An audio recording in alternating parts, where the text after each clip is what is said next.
नमस्कार दोस्तों, आज हमारे पास प्रोफेसर कामेश्वर शुक्ला जी, डॉक्टर कामेश्वर शुक्ला जी मौजूद है, जो संस्कृत विभाग का वो प्रोफेसर है।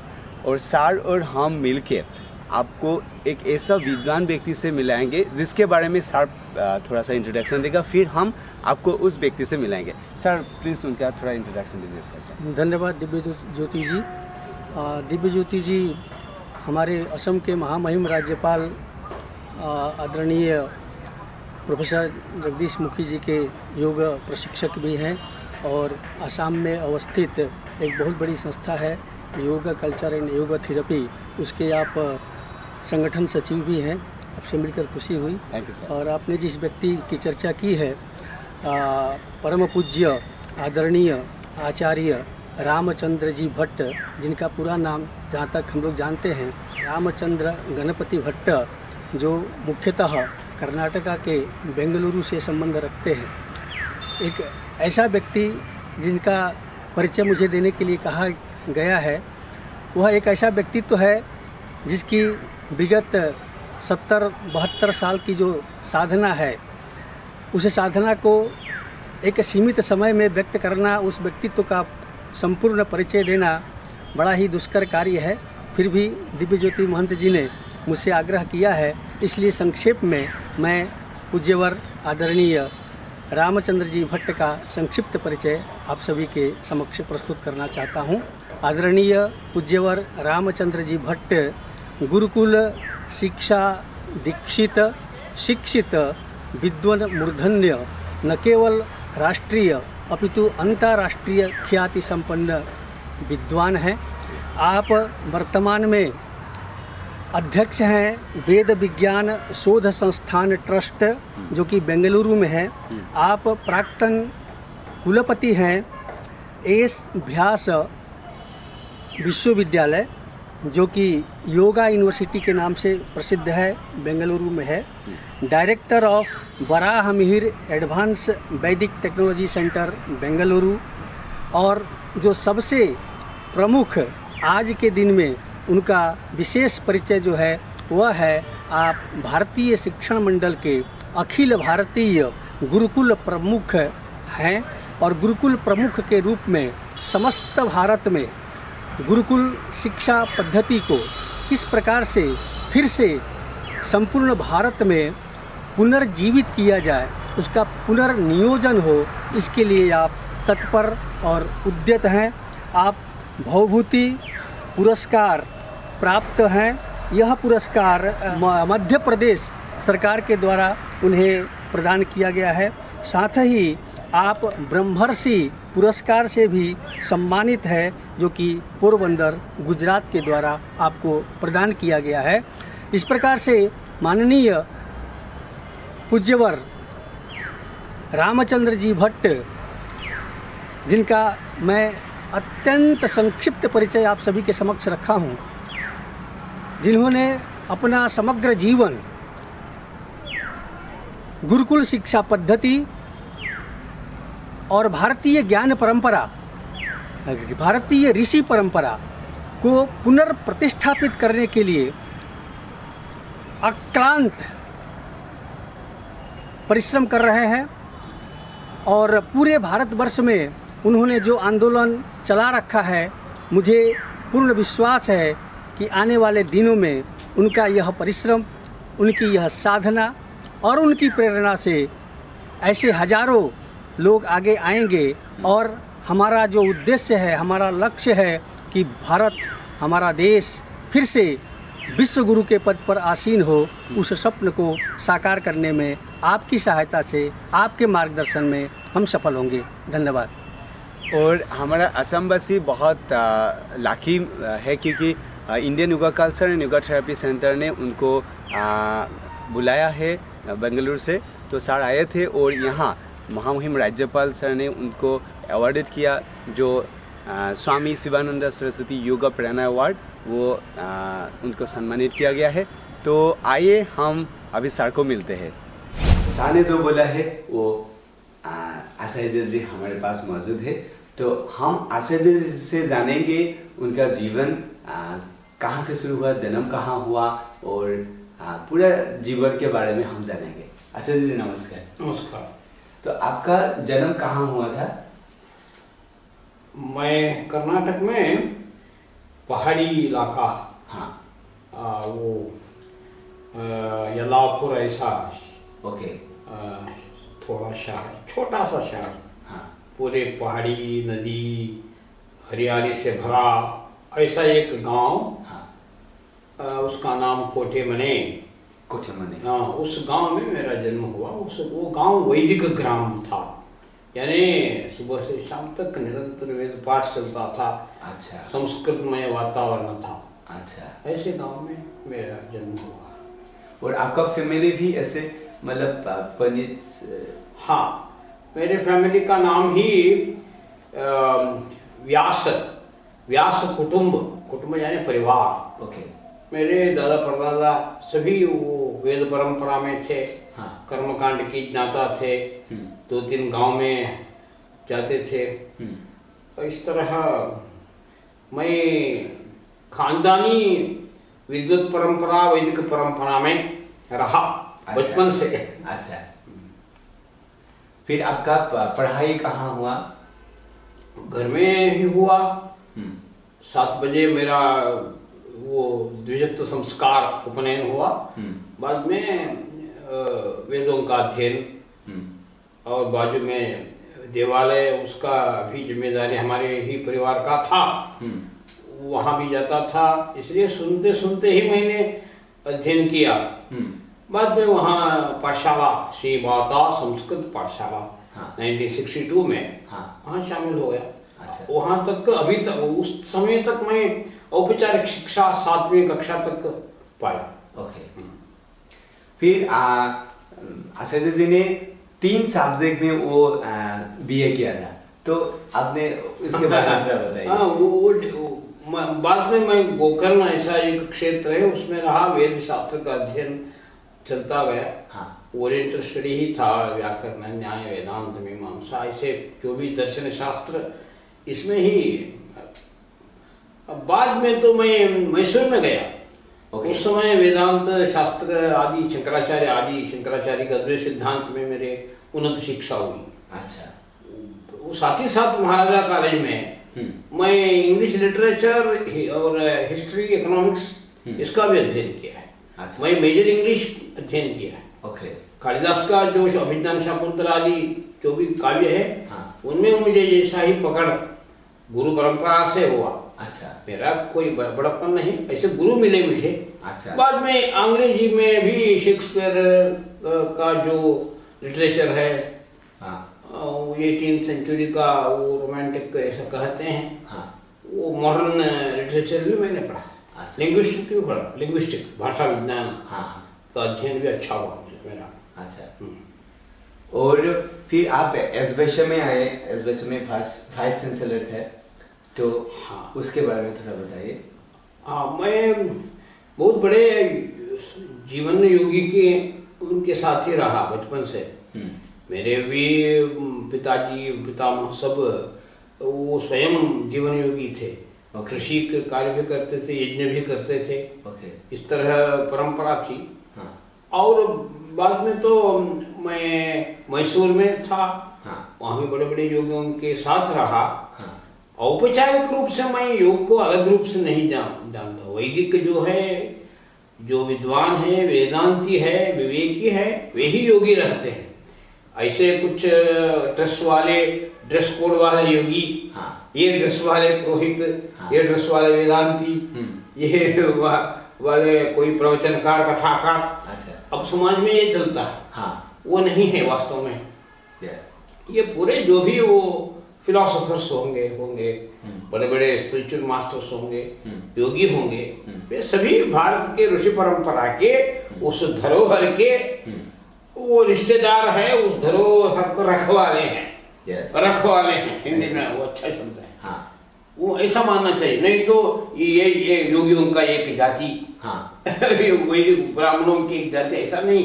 हाँ। ब्राह्मण योगी, भोगी, रोगी, ऐसा विभाग नहीं करना चाहिए। हर व्यक्ति में वो अध्यात्म चेतना है। विवेकानंद ने बताया, every man is essentially divine.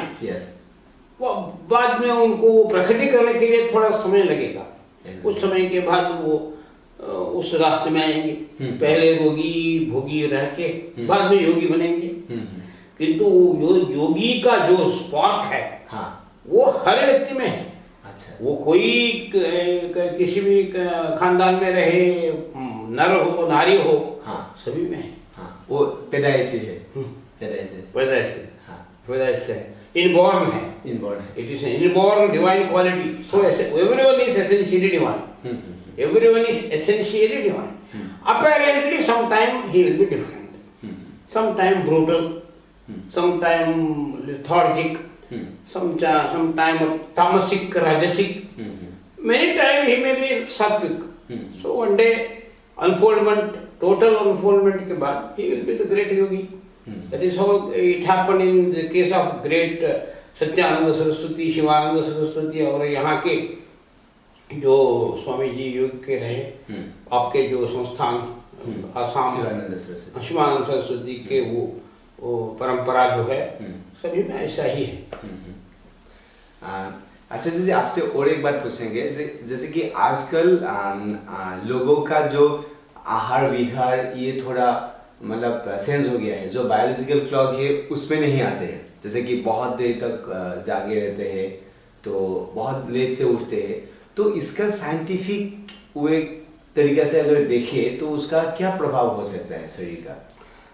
वो साइंटिफिक ऐसा है, पहले तो मानव है, वो मंकी भी नहीं, डोंकी भी नहीं। ओके, तो मानव को मानव रहना है। हाँ, वो मंकी डोंकी अपने कर्तव्य अपने प्रकृति के अनुसार करते हैं। ये मानव जो है ना, ये बुद्धिमत्ता का उपयोग करता है।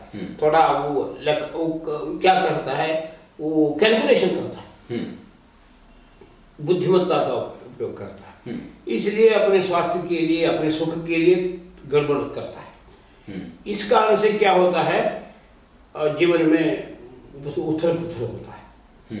मानव को मानव बनना चाहिए, इसलिए क्या है करना है, मानव स्वरूपतः वो ब्राह्म है, यानी उनका शरीर ही ऊर्ध्वमुख है। हाँ, ऊर्ध्वमुख है यानी वो सूर्य को अड्रेस्ड है।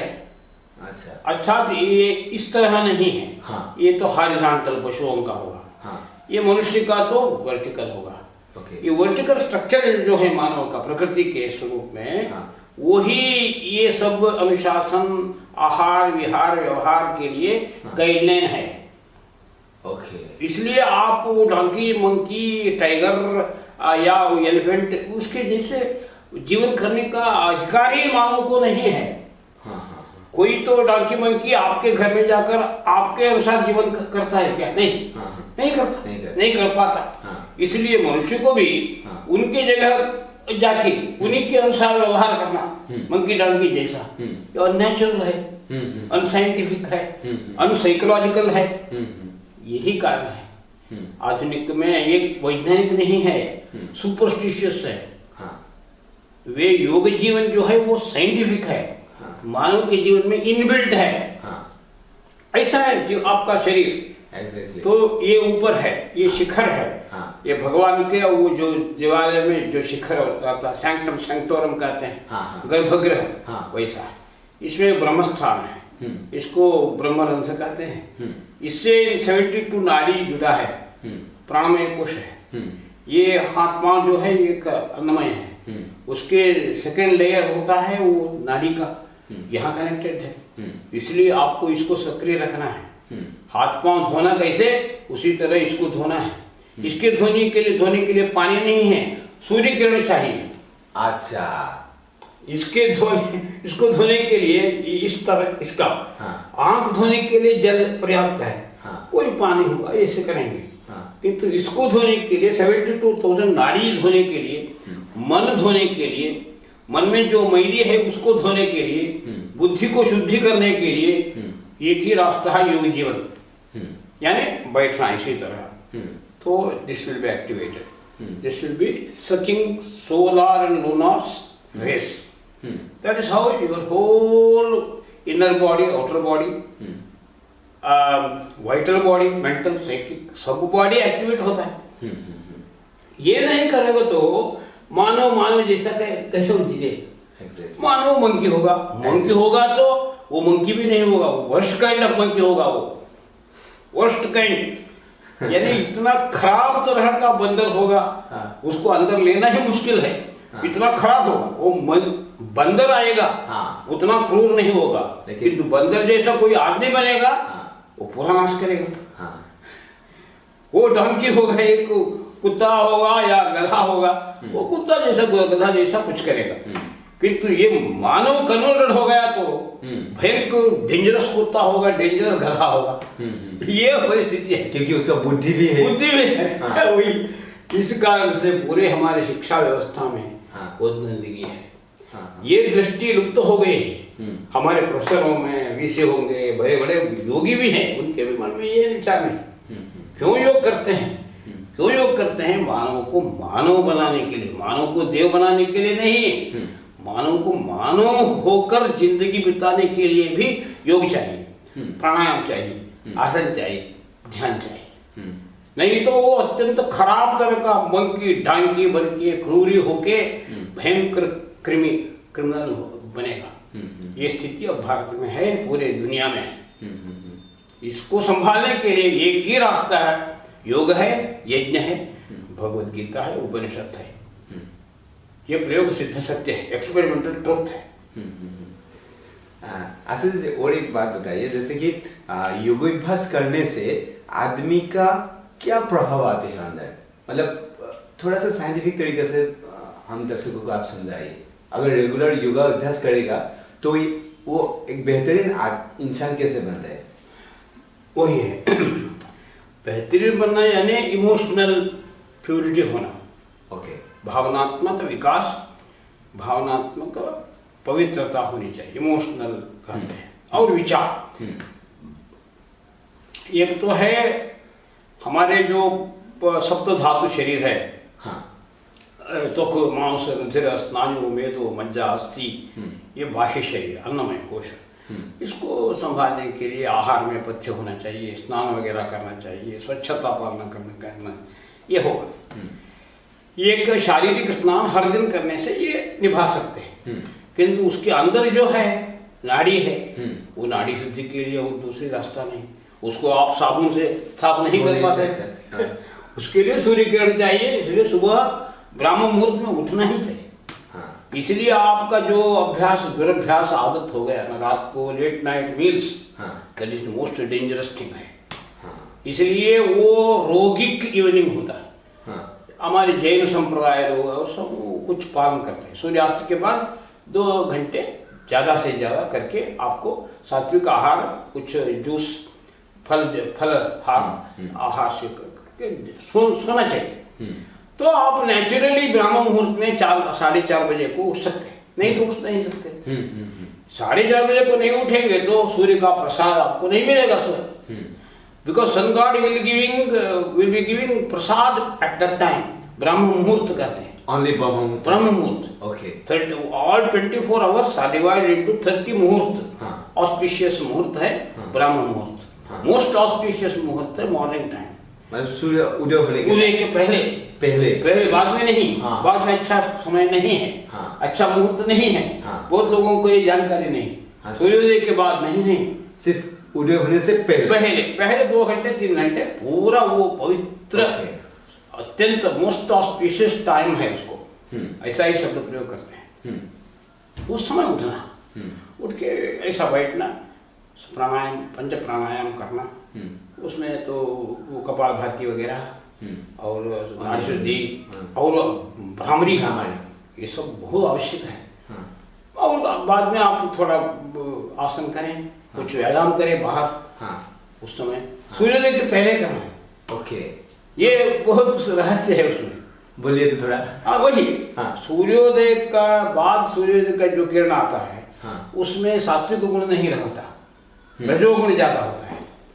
रजोगुण आपका स्वास्थ्य, शरीर स्वास्थ्य के लिए अच्छा है, तो भी वो टाइम जो मेडिटेशन और ध्यान वगैरह है ना, डिवाइन ड्यूटी के लिए अच्छा नहीं है। फिजिकल ड्यूटी, आप उदाहरण के लिए आप कुछ साग वगैरह करते हैं, कुछ कृषि करते हैं, गौ सेवा करते हैं, हाँ और सस्य झाड़ के लिए थोड़ा पानी डालते हैं, ये सब के लिए बहुत अच्छा है। हाँ किंतु भोजन के ये है ना डिवाइन ड्यूटीज, हाँ उसके लिए सूर्योदय के पहले ही करना, हाँ। बाद मनाही है।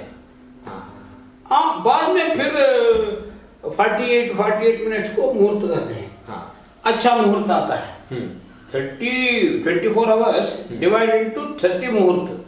मुहूर्त यानी that unit which comprises 48 minutes. इसलिए उसमें हमारे पंचांग, भारतीय पंचांग देखेंगे तो उसमें मिलता है कौन सा समय। उदाहरण के लिए शाम सूर्यास्त के बाद 1-2 घंटा बहुत अच्छा पवित्र है। अच्छा। 8 बजे तक, हाँ 8 बजे के बाद नहीं, ओके वो सोना ही चाहिए। बाद में सुबह के लिए तैयारी करना है। वास्तव में रात को नींद करना जो है हाँ वह अगले दिन के डिवाइन ड्यूटी परफॉर्म करने के लिए सिद्धता है। अच्छा इसलिए 5-6 घंटे लगातार आप सुषुप्ति प्राप्त करें। सुषुप्ति कहते हैं, निद्रा नहीं, सुसुप्ति। सुषुप्ति। हाँ। सुषुप्ति पाने के लिए आपको पहले ही नींद करना चाहिए, शयन में लेट करना चाहिए। हाँ हाँ तो 1 घंटा 2 घंटा जो चाहिए। बाद में आप सुषुप्ति दैट इज वास्तव में जो साउंड स्लीप कहते हैं, हाँ वहाँ जाते हैं। लगातार ये अचानक 1 मिनट में आपको नहीं मिलेगा वो, ओके। नींद में स्वप्नावस्था में रहेंगे। हाँ हाँ बाद में सुषुप्ता। सुषुप्तावस्था में हर दिन रात को हर व्यक्ति के लिए कम से कम 4 से 5 घंटा मिलना चाहिए। अच्छा। वही स्वास्थ्य का मूल है। हाँ उसमें कमी पड़े तो अच्छा स्वास्थ्य नहीं रहेगा। रात को तो उसको पूर्ण रूप से मानसिक रिलैक्सेशन प्राप्त करना है। हाँ वो रिलैक्सेशन का समय तो पूरा 1 घंटा और अंत में 1 घंटा वो नहीं होगा। हाँ। उनके बीच में सुषुप्ति होगी, साउंड स्लीप। मतलब कंटिन्यूअसली जो सोएगा उसको हाँ, मिलेगा। इसलिए वो आपको वो नींद करने के लिए पूरी तरह से कम हर रात को 7 hours you have to dedicate for that. That is the secret of your health, good health. Yes. आजकल वही समस्या है शहर के जीवन में। हाँ इसलिए योग जीवन लाने में मुश्किल है, चैलेंजेस है, चुनौतियां हैं, करना ही पड़ेगा, नहीं तो मानव का उत्थान नहीं होगा।